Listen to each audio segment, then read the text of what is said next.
नमस्ते मंडळी, मी समृद्धी. आज घरात एकदम रॉयल बेत आहे.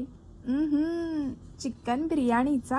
आता खरं सांगायचं तर बिर्याणी अजून मला एवढी परफेक्ट जमत नाही, पण माझ्या हातची बिर्याणी आमच्या साहेबांना खूप आवडते, म्हणून मी पण मन लावून करते आणि एकदम शेपच बनून जाते. चिकन आता मस्त मॅरिनेट करून ठेवले. आता आला बिर्याणीतला सगळ्यात मोठा टास्क, तो म्हणजे कांदा कापायचा. कारण बिर्याणीला एवढे कांदे लागतात ना की ते कांदे बघूनच माझ्या आधीच डोळ्यात पाणी येते. पण म्हणतात ना, आळशी माणसं ही जास्त क्रिएटिव्ह असतात, म्हणून मी काय केलं, सरळ बटाटा कापायच्या मशीन मध्ये कांदा कापला. हुशार आहे की नाही मी? बघा बघा किती बारीक स्लाइस झाल्यात. हे मला चाकूने करायला सांगितलं असतं ना तर नक्कीच मला ह्या जन्मात तरी हे जमलं नसतं. मग काय, कांदा मस्त ब्राऊन होईपर्यंत भाजला, त्यात चिकन टाकलं आणि मंडळी काय भन्नाट वास येत होता सांगू तुम्हाला. पण आता प्रॉब्लेम काय माहितीये काय, तुम्हाला व्हिडिओ मधून वास येणार नाहीये. आता तांदूळ शिजवायचा व्हिडिओ करायचा होता, पण मी कामात एवढी गुंतलेले ना की सरळ विसरूनच गेले. मग काय, लेअरवर लेअर लावले, स्मोक दिला आणि माझी बिर्याणी झाली रेडी.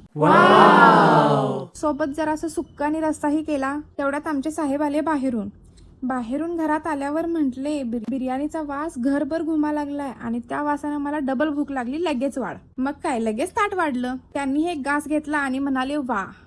बस ते ऐकून मी एवढी खुश झाले ना, बिर्याणी करायला जेवढे माझे एफर्ट्स लागलेले आणि एवढी मी कंटाळलेले ते माझं सगळं गेलं. नंतर मी पण त्यांच्याबरोबर जेवायला बसले.